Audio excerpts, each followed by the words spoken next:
Hello everyone, कैसे हैं आप सभी लोग। आशा है कि आप लोग बहुत अच्छे होंगे। आइए आज 18 फरवरी साल 2026 के हरियाणा करंट अफेयर इस वीडियो में हम पढ़ते हैं। बहुत इंपॉर्टेंट और वैल्यूबल सेशन हमारा रहने वाला है। अगर आप लोग एचपीएससी एससीएस की तैयारी कर रहे हैं तो स्टार आईक्यू एप्लीकेशन पे जाइए। आधारशिला नाम का बैच है, आप इस बैच से अपनी प्रिपरेशन है उसको अच्छे से कर सकते हैं। और अगर आप लोग तैयारी कर रहे हैं सीईटी मेंस एग्जाम की तो आप द्रोणाचार्य बैच ले सकते हैं स्टार आईक्यू एप्लीकेशन पे जाके। प्यारे बच्चों, आज का पहला क्वेश्चन रहेगा कि जींद जिले की प्रीति प्रजापति के संदर्भ में इनमें से कौन से निम्न में से कथनों पर विचार विचार करना है। यह जींद जिले के गांव निडानी से संबंधित है। इन्होंने सीनियर नेशनल कबड्डी चैंपियनशिप में गोल्ड मेडल जीता है। या चैंपियनशिप का आयोजन आंध्र प्रदेश के पालाकोल्लू में हुआ है। तो इस सवाल का ठीक आंसर रहेगा पहला। ये जींद जिले के निडानी से संबंधित है और चैंपियनशिप हुई थी अभी हाल ही में आंध्र प्रदेश के पालाकोल्लू में हुई थी ये। Actually senior national kabaddi championship में इन्होंने सिल्वर मेडल जीता है, ध्यान रखना, गोल्ड मेडल नहीं जीता है इन्होंने, इस करके ये बी वाला ऑप्शन सही था। और खिलाड़ी का नाम है प्रीति प्रजापति। खिलाड़ी कबड्डी की खिलाड़ी है और ये चैंपियनशिप आंध्र प्रदेश के अंदर हुई थी। हरियाणा के जींद जिले के निडानी गांव की रहने वाली है। तो कबड्डी की खिलाड़ी है प्रीति प्रजापति, याद रखना आप लोग। सीनियर नेशनल कबड्डी चैंपियनशिप में सिल्वर मेडल जीता इन्होंने। हरियाणा के अंदर मिड डे मील भोजन जो योजना है इसके तहत प्रति विद्यार्थी खाना पकाने की लागत के संबंध में निम्न कथनों पर विचार करना है। पहला ऑप्शन दिया है कि प्राथमिक विद्यालयों के लिए प्रति विद्यार्थी कुल 6.78 रुपए निर्धारित किए गए हैं। दूसरा ऑप्शन है अपर प्राथमिक विद्यालयों के लिए प्रति विद्यार्थी कुल 10.17 रुपए निर्धारित किए गए हैं। तीसरा है कि गैस दूध दही पिसाई एवं बर्तन साफ सफाई की मद में दोनों लेवल पर समान प्रावधान रखा गया है। तो इस सवाल का ठीक आंसर रहेगा, ये सभी ही ऑप्शन सही है। यहाँ पे प्राइमरी स्कूल के लिए यहाँ पे टोटल 6.78 रुपए पर स्टूडेंट फिक्स किए गए हैं। इसके अलावा अपर प्राथमिक विद्यालयों के लिए टोटल 10.17 रुपए जो है ना ये भी फिक्स किए गए हैं। तो कुल निर्धारित राशि जो है क्लास पहली से पांचवी तक के लिए है। गैस के लिए जैसे 1.01 है, दूध के लिए और दही के लिए 1.04 है, सब्जी दालें और बाकी सामग्री के लिए 0.52 है, पिसाई के लिए 0.15 है, बर्तन के लिए 0.12 है, सफाई के लिए हरियाणा एग्रो इंडस्ट्रीज कॉरपोरेशन सामग्री 3.94 रुपए है टोटल। तो कुल निर्धारित है 6.78 रुपए प्रति विद्यार्थी, इतना पैसा खर्च किया जाएगा। अपर प्राइमरी जो छठवीं से आठवीं है उनके लिए 10.17 रुपये प्रति विद्यार्थी है, जिसमें गैस दूध दही पिसाई और सफाई के लिए तो प्राथमिक के समान ही है। खाद्य सामग्री में 1.36 है और एग्रो इंडस्ट्रीज के लिए 6.49 रखे हैं। नए सेशन में 9वीं से 12वीं क्लास तक के बच्चों को भी 200 ग्राम दूध देने की व्यवस्था लागू की जाएगी। Haryana agro industries corporation limited के माध्यम से ये उपलब्ध करवाया जाएगा। और भोजन में पारदर्शिता लाना, विद्यार्थियों को मोटे अनाज सहित पौष्टिक भोजन देना, यही इस योजना का मोटे तौर पे उद्देश्य है, जो कि इसी सेशन 26-27 से लागू होगा। ये जब घोषणा हुई थी ना 200 ग्राम वाली, ये मैंने आपको अलग से सेपरेट क्वेश्चन बना के पढ़ाया था, आपको याद होगा ही। हरियाणा के मुख्यमंत्री श्री नायब सिंह सैनी जी ने कमांडो एकेडमी में किस स्थान पर आभासी फायरिंग प्रशिक्षण केंद्र का उद्घाटन किया है। आभासी फायरिंग प्रशिक्षण केंद्र का उद्घाटन किया है हरियाणा के पंचकुला डिस्ट्रिक्ट के अंदर, यानी कि ऑप्शन नंबर थर्ड वाला बिल्कुल ठीक रहेगा। और इसके साथ साथ अभी हाल ही में हाई पावर परचेज कमेटी की बैठक हुई है जिसमें 723 करोड़ से अधिक की परियोजनाओं को मंजूरी मिली है। पलवल में अमृत 2 योजना के तहत 2 रिन्यूएबल और एक बूस्टिंग स्टेशन का निर्माण होगा। महेंद्रगढ़ के अंदर भी जो है ना वो जलघर का निर्माण होगा।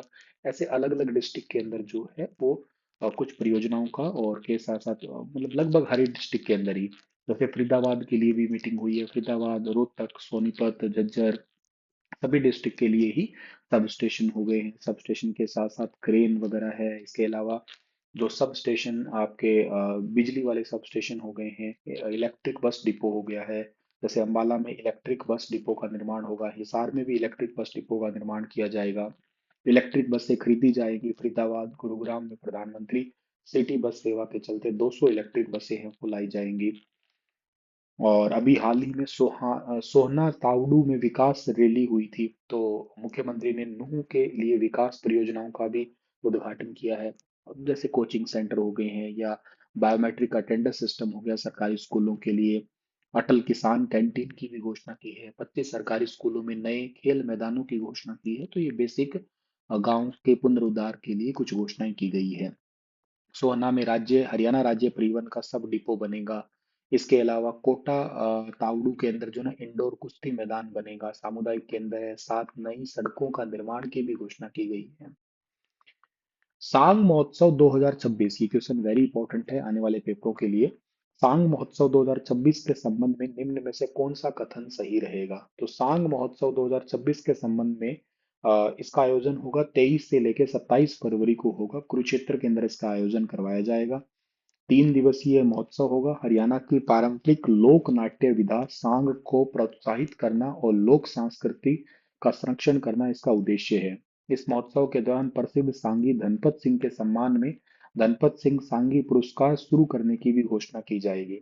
धनपत सिंह कौन थे? ये हरियाणा के एक महान सांगी थे, और जिन्हें हरियाणा की लोक संस्कृति और सांग परंपरा में उनकी अमूल्य योगदान के लिए जाना जाता है।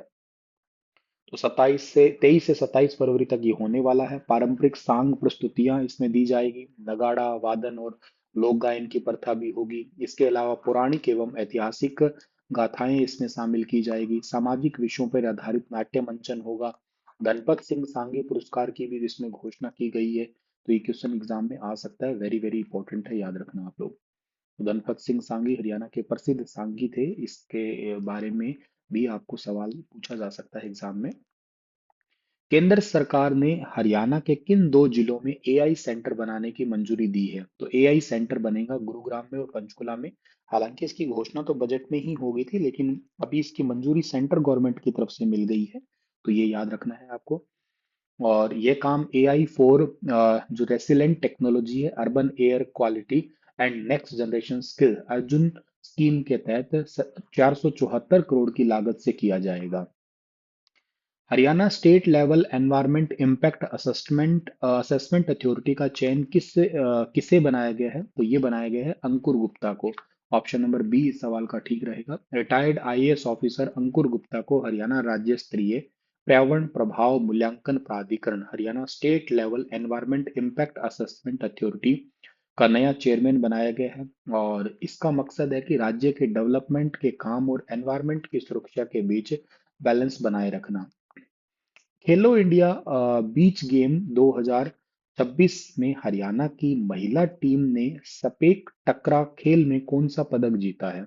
इसमें गोल्ड मेडल जीता है। घोगला बीच दीव में खेले गए खेलो इंडिया बीच गेम्स 2026 के फाइनल मैच में हरियाणा की महिला स्पेक टकरा टीम ने बिहार की टीम को 2-1 से हरा के खिताब जीता है। स्पेक टकरा का मतलब होता है किक वॉलीबॉल भी कहते हैं इसको। चलो, इसी के साथ ये सेशन समाप्त होता है, और आप लोगों के लिए एक क्वेश्चन मैं छोड़ के जा रहा हूँ। कल बहुत सारे बच्चों ने अच्छे अच्छे डिटेल से जवाब दे रखे थे सभी क्वेश्चनों का। बहुत अच्छी बात है, ऐसे ही आप लोग जवाब जरूर दिया करें। आप मुझे आज बताइएगा कि हरियाणा के अंदर बिल्ट पेपर मिल जो है ना, वो कहाँ पे है, या पेपर सिटी हरियाणा के अंदर किस डिस्ट्रिक्ट को कहते हैं? हरियाणा के अंदर जो नहरों का शहर है, इस ये कौन सा शहर है? नहरों का शहर जो है वो कौन सा शहर है? एक मुझे आप लोग बताइएगा कि हरियाणा के अंदर साल 2024 का जो इलेक्शन हुए थे, विधानसभा इलेक्शन हुए थे, उसके अंदर विधायकों के लिए खर्च करने की सीमा कितने रुपए थी? भाई, कितने रुपए तक वो चुनाव में जब वो प्रचार करते हैं तो प्रचार करने की सीमा कितने लाख या करोड़ रुपए थी? तो आप मुझे वो भी बताइएगा। ये 3 सवाल बताना आप मुझे आज, ठीक है?